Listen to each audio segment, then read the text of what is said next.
If you're a law self-defense member, of course, I'll just take those in the member chat for free. All right, Judge Walker writes,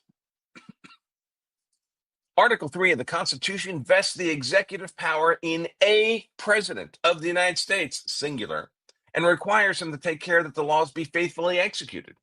To protect individual liberty, the framers created a president independent from the legislative branch.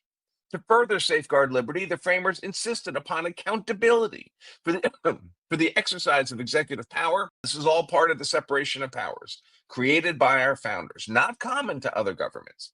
In the parliamentary system, the legislative and executive functions are merged. America did not want that. We saw how the parliament worked in England, who, by the way, we shot in the butt to get out of our country. Continuing, executive branch agencies do not disrupt that design of the founders when they are accountable to the president. In other words, accountable means he can fire them. But consent of the government is a sham if an administrative agency, by design, does not meaningfully answer for its policies to either of the elected branches. I just referred to this. Who's their boss?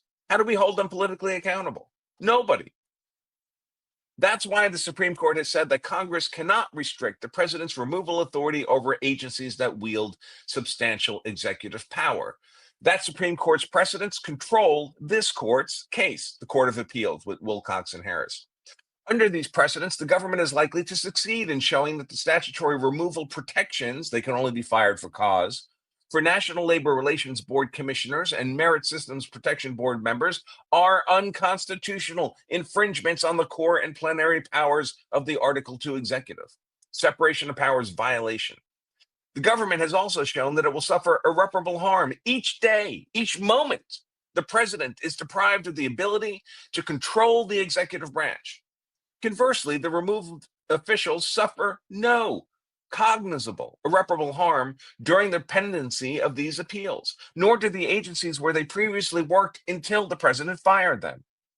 Finally, the public interest also supports a stay, a freezing of these injunctions against Trump, saying he has to hire these people and delegate his executive authority to them against his will.